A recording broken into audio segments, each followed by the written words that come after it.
Sa isang apartment building sa Tokyo, si Akira ay tumatakbo mula sa isang kawan ng mga masasamang zombie na kumakain ng laman ng tao. Gayunpaman, mas nag-aalala si Akira na makarating sa opisina sa oras kaysa matakot para sa kanyang buhay. Nagsimula ang lahat noong isang taon sa unang trabaho ni Akira. Nang sumali si Akira sa isang kumpanya ng advertising, puno pa rin siya ng mga pangarap at sigasig.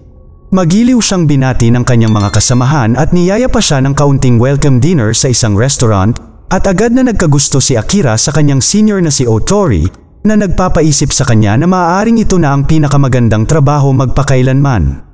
Gayunpaman, ang kanyang ilusyon ay mabilis na nawasak ng sa unang araw at kailangan niyang tapusin ang 2 araw ng walang tulog na magkasunod na trabaho at umuwi na parang isang buhay na bangkay. Mula noon, lalo lang lumalala ang sitwasyon ni Akira araw-araw. Ang kanyang mapagsamantalang amo na si Kasugi ay pinipiga ang walang hanggang buhay mula sa kanyang nakakabaliw na trabaho, at sa lalong madaling panahon ang opisina ay naging tahanan ni Akira dahil hindi siya umaalis sa halos lahat ng oras.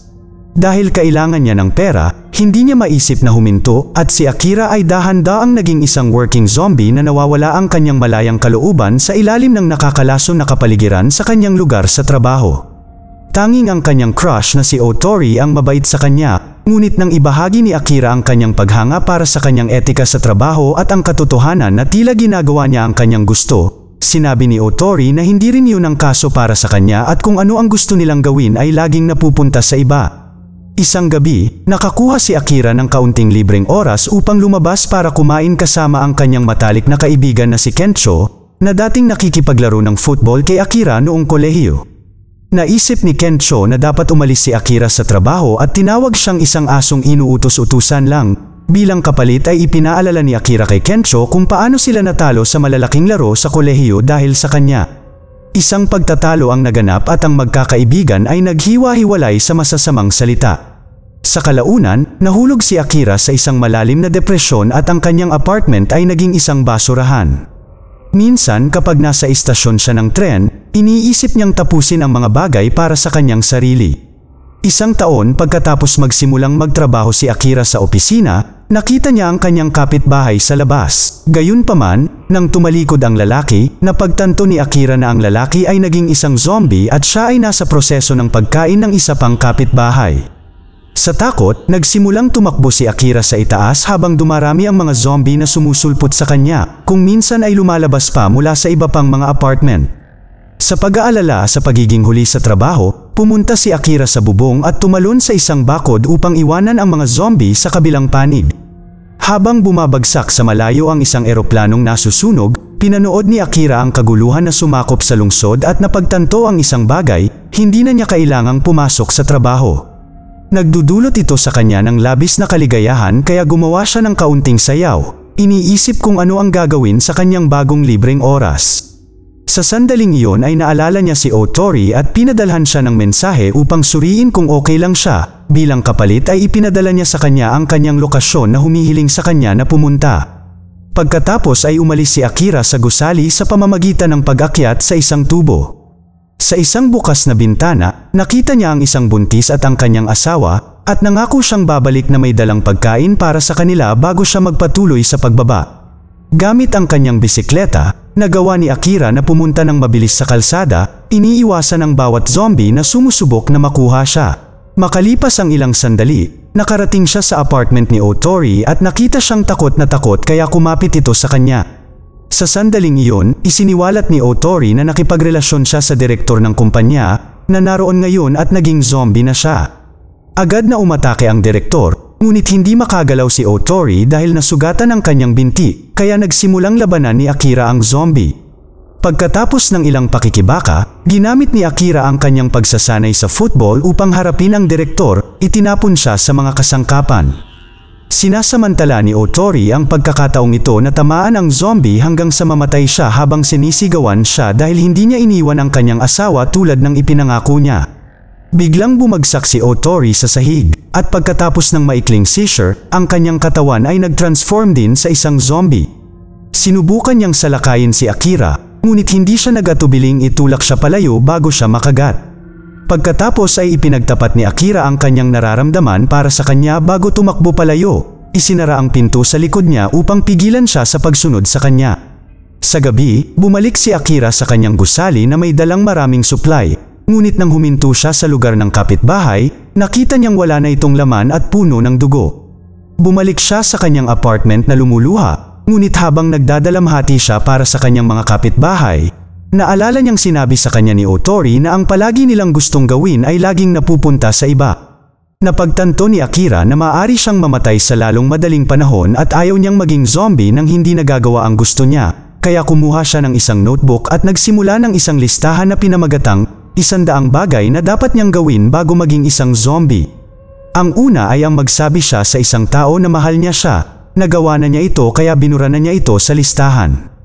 Kinaumagahan, nagising si Akira na puno ng lakas at nagsimulang magtrabaho para sa listahan. Una, nililinis niya ang kanyang apartment, pagkatapos ay pumunta siya sa supermarket para kunin ang lahat ng mamahaling bagay na hindi niya nabili dati. Mayroong ilang mga zombie dito, ngunit siya ay nakatakas mula sa kanila sa pamamagitan ng pagsakay sa trolley. Pagkatapos, kinulayan niya ang kanyang buhok, ngunit pagkatapos subukan ng ilang iba't ibang kulay, nagpasya siyang manatili sa kanyang natural na buhok. Ipinipinta rin niya ang kanyang portrait sa gilid ng isang gusali at nakahanap siya ng motorsiklo at dinadaanan niya ang buong lungsod ng napakabilis. Sa gabi, nagsindi siya ng isang bungkus ng mga paputok sa tabi ng Tokyo Tower upang ipagdiwang ang kanyang bagong buhay.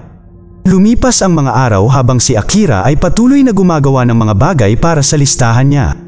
Sa ika-5 araw, nagluto siya ng barbecue sa itaas ng bubong ng gusali na tinitirahan niya habang hindi pinapansin ang mga zombie sa kabilang bakod. Nang kakainin na niya ang steak, napagtanto niyang naubusan na siya ng pampalasa, kaya pumunta siya sa supermarket para kumuha. Bigla siyang nakarinig ng ingay at isang taong may helmet ang nagpakita upang simulan siyang bugbugin. Huminto lamang nang ituro ni Akira na hindi siya zombie. Pagkatapos ay tinanggal ng tao ang helmet at laking gulat ni Akira nang makita ang isang magandang babae na nagngangalang Shizuka. Habang nag-uusap sila, biglang may narinig silang lalaki na humihingi ng tulong sa labas. Nagmamadaling lumabas si Akira para ihagis ang mga bagay sa zombie na humahabol sa lalaki, ngunit hindi ito epektibo. Nang pumasok ang zombie sa supermarket, si Shizuka ay nagsimulang makipaglaban sa kanya na nagpapakita ng kamangha-manghang mga kasanayan. Nang dumating ang pangalawang zombie, inilayo niya lang siya sa pamamagitan ng paghahagis ng maliit na alarm device na nagpapakita na ang mga zombie ay naaakit sa tunog. Humanga si Akira at inanyayahan niya si Shizuka na manatili sa kanya ngunit tinanggihan niya ito. Ipinaliwanag na ang pangangailangan ni Akira na iligtas ang mga tao ay makakaakit lamang ng panganib. Pagkatapos, bumalik si Akira sa kanyang apartment at ang pagtingin sa mga larawan ng kanyang mga araw sa kolehiyo ay nag-aalala sa kanyang kaibigan. Nagpasya siyang magdagdag ng isang bagay sa listahan at pagkatapos ay tinawagan niya si Kencho, na buhay pa rin ngunit may problema. Na-stuck siya sa loob ng Love Hotel room dahil puno ng zombies ang corridors at naging zombie na rin ang babaeng itinali niya para sana makipagkulitan sa kanya. Nangako si Akira na ililigtas siya at pagkatapos na suotin ang kanyang lumang uniforme ng football, umalis siya sakay ng kanyang motorsiklo, iniiwasan ang lahat ng mga zombie sa mga lansangan ng napakabilis. Sinubukan ng ilang zombie na kumapit sa gulong sa likod, ngunit napaalis niya ang mga zombie sa mabilis na pagliko. Samantala, sinubukan ni Kencho na lumabas ng kwarto para lang makita ang maraming zombie na agad na sumunod sa kanya. Nagmamadali siyang bumalik sa loob ngunit ang marinig ang paghampas ng mga zombie sa pinto ay nagpa-flashback sa kanya ng panahong nabigo siya sa kanilang laro, na naglagay sa kanya sa gilid ng isang pagkasira.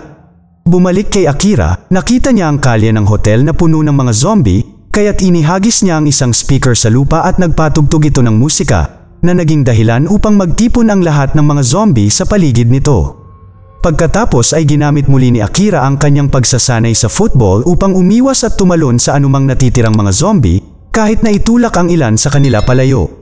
Pagkatapos tumalon sa bubong ng ilang mga kotse, pinamamahalaan niyang pumasok sa hotel at humarap sa isa pang zombie bago hanapin si Kencho.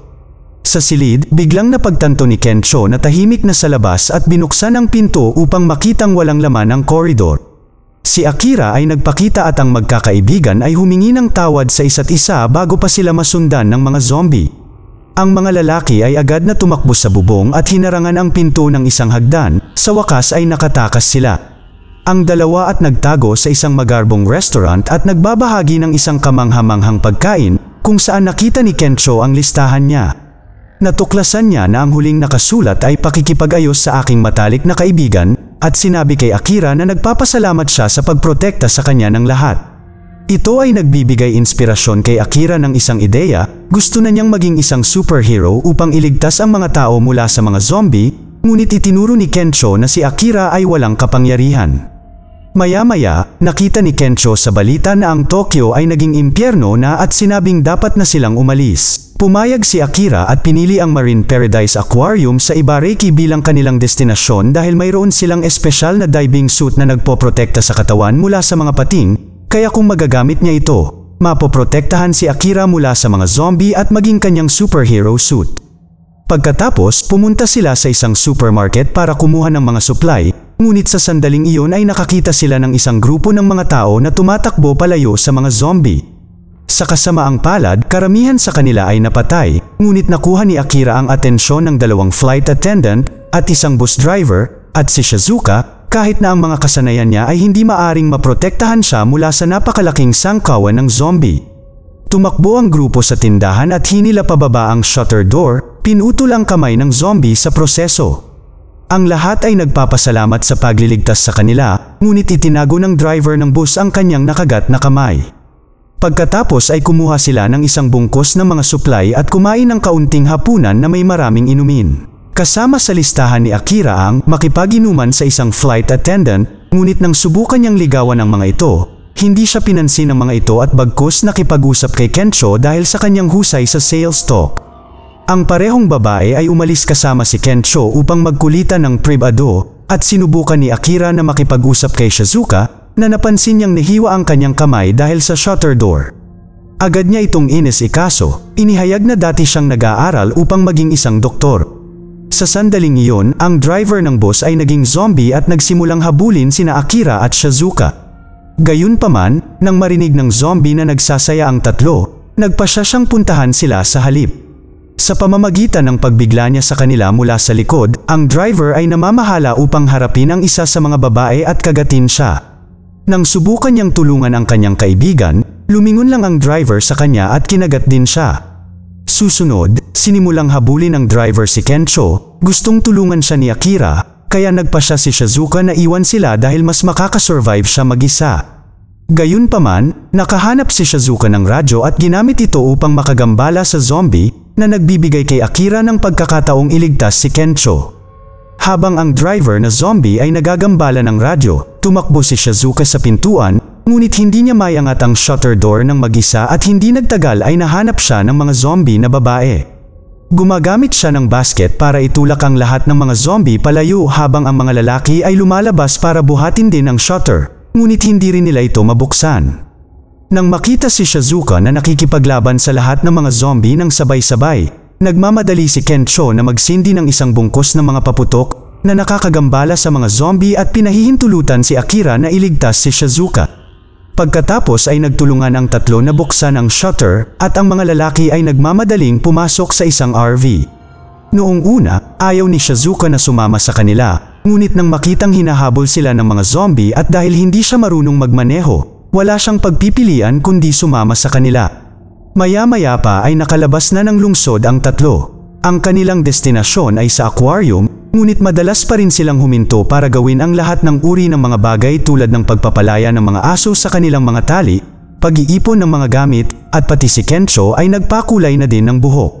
Hiniling ni Akira na gawin ang mga bagay mula sa kanyang listahan tulad ng soft yoga na nagtatapos sa pagkahulog ni Kencho sa tubig. Nag-paragliding din sila, nagluluto sa campfire at nagsisindi pa ng mga paputok. Nang makatagpo sila ng isang hotel na may mga hot spring, hindi nila pinansin ang mga zombie at doon sila nagpalipas ng gabi. Tinatangkilik nila ang maligamgam na tubig, ang mainit na kapakanan, at ang magandang tanawin ng langit na puno ng mga alitaptap. Kinabukasan, sa wakas ay nakarating ang tatlo sa aquarium, ngunit ang RV ay biglang umalis sa kalsada at bumagsak, na naging sanhi ng pagkawala ng malay ni Akira. Pagkatapos ay ipinahayag na ang kalsada ay natatakpan ng mga spike trip. Ilang sandali pa, nagising si Akira sa isang tinig na sumisigaw sa kanyang pangalan, at laking gulat niya nang matuklasan niyang naroon ang kanyang dating amo na si Kasugi. Dito pala nagtatago ang lahat ng survivors mula sa Tokyo kasama ang kapitbahay niya na mag-asawa.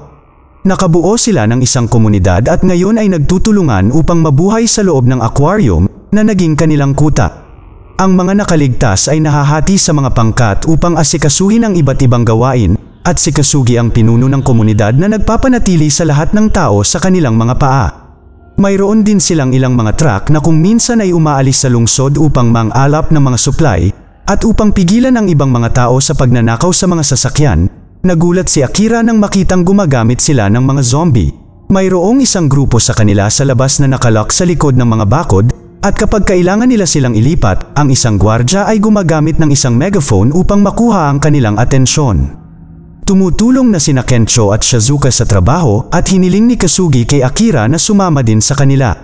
Nag-aalangan si Akira dahil gusto niyang tapusin ang kanyang bucket list, ngunit pinananatili siya ni Kasugi sa pamamagitan ng pagturo na ito ay mas ligtas para sa kanyang mga kaibigan. Pagkaraan ng hapunan, galit na galit si Kencho nang mapansin na si Kasugi at ang kanyang malalapit na kaibigan ay kumakain ng marangya habang ang lahat ng iba pang nakaligtas ay nakakakuha lamang ng mga kontroladong rasyon. Ang masama pa nito, tinatrato ng grupo ng amo si Akira na parang katulong. Gusto silang kalabanin ni Kencho, ngunit pinigilan siya ng mag-asawa dahil maaaring mapatalsik ang buong team dahil sa maling pag-uugali. Pagkatapos ay ibinahagi ni Kencho at Shizuka ang kanilang pagkain sa buntis upang maging malusog ang sanggol. Para pasalamatan sila, ipinakita ng mag-asawa kina Kencho at Shizuka ang isang paraan para makalusot para makarating sa parking lot. Tiningnan ni Kencho ang RV, ngunit sira ang mga gulong. Si Akira ay patuloy na nagsusumikap, ngunit sa lalong madaling panahon ay naramdaman niya na muli siyang naging alipin na zombie. Samantala, sa lungsod, ang isang driver ng truck ay naabala habang naninigarilyo at hindi napansin ang isang zombie na pumasok sa loob ng truck kasama ang mga supply nito. Maya-maya ay bumalik ang truck sa aquarium at sa sandaling binuksan ng driver ang pinto, tumalon ang zombie at kinagat siya. Sinubukan ng gwardya na tumakas at nang bumukas ang pinto, isang kawan ng mga zombie ang nagsimulang pumasok sa loob. Ang kaguluhan ay malapit na dumating sa aquarium habang ang mga tao ay tumatakbong parang baliw at ang mga zombie ay nagsisimulang kagatin ang bawat nakaligtas na maaari nilang mahawakan. Sa lalong madaling panahon ang ilan sa mga zombie ay nakarating sa exhibition ng pating at nahulog sa tubig kung saan lahat sila ay naging pagkain ng pating. Pansamantala, ipinakita ni Kencho at Shizuka kay Akira na naayos na nila ang RV at nagnakaw ng ilang supply para makaalis sila. Gayunpaman, itinuro ni Akira na ang lugar na ito ay mas ligtas at nagpa siyang manatili. Habang pabalik si Akira sa loob, hinanap ni Shizuka ang bucket list at pagkatapos makita ang lahat ng aktibidad na ginawa nila ng magkasama, napansin niya na ang pagiging superhero ay hindi pa natatanggal. Sa loob ng aquarium, sinisigawan ni Kasugi ang lahat dahil napansin niyang nawawala ang ibang mga tao at kailangang nilang tapusin agad ang trabaho nila. Bigla siyang hinila ni Kencho pabalik at pinutol ni Shizuka ang pagsasalita niya para kausapin si Akira na itinuro na ang pamumuhay na ganito ay hindi ang buhay na ninanais nila, para lang silang mga zombie pero walang kagat. Ipinakita rin niya kay Akira ang kanyang bucket list na naging dahilan upang maalala niya kung gaano niya kinasusuklaman ang pagtatrabaho para kay Kasugi at kung gaano niya kagustang magsaya sa gitna ng apocalypse. Biglang ninakaw ni Kasugi ang listahan at inihagis ito sa lupa upang tap-okan ito, na sa wakas ay naging dahilan para kumilos si Akira. Itinulak niya si Kasugi sa lupa at kinuha ang listahan bago ipahayag na siya ay titigil na sa pagtatrabaho sa kanya. Sa sandaling iyon, sa wakas ay narating din ng mga zombie ang lugar na ito at naganap ang kaguluhan. Itinulak ni Kasugi ang kanyang mga kaibigan bago tumakbo palayo, ngunit sinubukan ni Akira na gabayan ang mga tao sa tulong ng kanyang mga kaibigan. Tumakbo sila sa koridor at nilock ang pinto sa likod nila bago pumasok sa silid ng exhibition ng pating, kung saan nakita nila si Kasugi. Isang galit na Kencho ang humawak sa kanya at sinabihan siya para sa pag-abandona sa kanyang mga tao, ngunit nag-ambala lamang ng isang pating na tumalon mula sa tubig at lumapag sa tabi niya. Nataranta ang mga tao ngunit sinabihan sila ni Shizuka na huwag mag-alala dahil ang mga pating ay hindi magagawang makagalaw sa lupa. Gayunpaman, biglang pinakawalan ng pating ang lahat ng mga binti ng mga zombie na kinain nito, na nagpapahintulot sa kanya na maglakad sa sahig. Ang grupo ay tumatakbo pabalik sa koridor para lamang harangan ng pating ang daan sa pamamagitan ng pagbagsak sa dingding. Ang lahat ay nagsimulang tumakbo muli at nagpasya si Kasugi na magtago habang si Akira ay nakahanap ng isang pinto at pinapasok ang lahat sa loob para sa kaligtasan bago i-lock ang pinto. Habang kumakatok ang pating sa pinto, sinubukan ni Kasugi na lumabas, ngunit nakagawa siya ng ingay at nakuha ang atensyon ng hayop. Kasabay nito, napagtanto ni Akira na nawawala si Kasugi at sinabi niyang gusto niya itong tulungan, dahilan para sabihin ni Kencho na karapat-dapat lang kay Kasugi ang mangyayari sa kanya. Gayunpaman, ayaw ni Akira na may mamatay sa ilalim ng pangangalaga niya. Dahil hindi niya ito mapipigilan, sa halip ay tinulungan ni Kencho ang kanyang kaibigan na ibunyag na mayroong isang espesyal na diving suit sa silid. Samantala, tumatakbo si Kasugi sa koridor at netisod. Nang malapit na siyang makuha ng pating, nagpakita si Akira sa kanyang bagong superhero costume at sinipa ang pating para lamang tumalon ang halimaw sa kanya para umatake. Napahawak si Akira sa bibig ng pating ngunit sa halip na tulungan siya, tumakbo si Kasugi palayo. Sa kabutihang palad ay nagpakita si Kencho sakay ng isang forklift, kaya't si Akira ay nakakakuha ng paraan upang bigyan siya ng espasyo. Ibinangga ni Kencho ang forklift patungo sa pating. Ngunit pagkatapos ng ilang pakikibaka, napagtanto niyang hindi ito gumagana at walang nagawang anumang pinsala at nagpasyang tumakas. Nang marating ni Akira ang exhibition ng pating, nakita niya si Kasugi na napapalibutan ng mga zombie at agad na tumalon upang labanan sila. Nagagawa niyang talunin ang iilan, ngunit napakarami at hindi nagtagal ay napapalibutan na siya. Sinimulan siyang kagatin ng mga zombie at kahit na hindi nila masira ang espesyal na suit, masakit pa rin ito para kay Akira. Sa koridor, tumatakbo si Kencho mula sa pating, at nang makita niya ang butas sa dingding, nagpasya siyang tumalon dito upang makapasok sa exhibition. Sinubukan ng pating na sundan siya, ngunit ito ay masyadong malaki at naipit sa butas. Biglang nagsimulang tumugtog ang ilang musika, ito ay si Shizuka, na nagdala ng 2 megaphone para makagambala sa mga zombie. Sa mabilis at matikas na paggalaw, tumatakbo siya sa kawan ng zombie habang sinusundan siya ng mga ito at nang makarating siya sa gilid ng tangke, inihagis niya ang mga megaphone sa likod niya. Ito ay nagiging sanhi ng lahat ng mga zombie upang sundin ang ingay at mahulog sa tubig. Muling nagkita ang tatlo at nang subukan ni Kasugi na sumama sa kanila, sa wakas ay nakalaya ang pating at itinulak si Kasugi. Nagmamadali si Akira upang suriin siya at sinubukan ng pating na umatake, ngunit gumamit si Akira ng isang piraso ng tubo upang panatilihing nakasara ang bibig nito. Gayunpaman, ang pating ay mas malakas kaysa sa tubo at nagawa pa rin itong isara ang bibig nito, na nakuha ang kamay ni Akira. Habang sinisimulan ng pating na hagupitin si Akira, nagmamadaling kumuha ng flashlight si Shizuka para kunin ang mga baterya nito, na nagpapaliwanag na ang mga pating ay may ultra-sensitive na tool para sa pag-detect ng kanilang biktima sa kanilang mga ulo at maaaring mapatay ito ng isang pagkabigla ng kuryente. Matapos ikonekta ni Shizuka ang mga baterya gamit ang tape, kinuha ni Kencho ang mga ito at naalala ang football pass na nabigo niya sa kolehiyo, na nag-concentrate na gumawa ng mas mahusay sa oras na ito. Ang baterya ay itinapon niya gamit ang buong lakas ni Kencho at ligtas na dumapo sa mga kamay ni Akira bago lumingon ang pating kay Kencho at hinampas siya ng malakas. Galit na galit, hinawakan ni Akira ang baterya sa kanyang kamao at tumalon upang suntukin ang pating mismo sa ilong, na nagpapadala ng pagigting sa katawan nito na epektibong pumatay sa kanya. Pagkatapos, nagmamadali sina Akira at Shizuka para tingnan si Kencho na ayos lang pala. Pagkalipas ng ilang oras, ang lahat ng mga nakaligtas ay namahagi na ng mga supply sa kanila at naghahanda na para umalis sa aquarium. Si Kasugi ay nagpakita upang subukang pigilan sila, ngunit ngayon ay handa na ang mga pamilya na manindigan sa kanya, at kahit na ang kanyang mga lumang empleyado ay iniwan siya dahil sa pagiging kakilakilabot nitong amo. Sumasang-ayon ang lahat na naging mas mabuting pinuno si Akira at ngayon ay handa na silang umalis para magkaroon ng totoong buhay sa halip na magtrabaho na parang zombie. Hindi pinapansin ang pag-ungol ni Kasugi. Lahat ng mga nakaligtas ay nagpapasalamat kay Akira sa pagbukas ng kanilang mga mata at umalis sila sakay na kanilang mga sasakyan.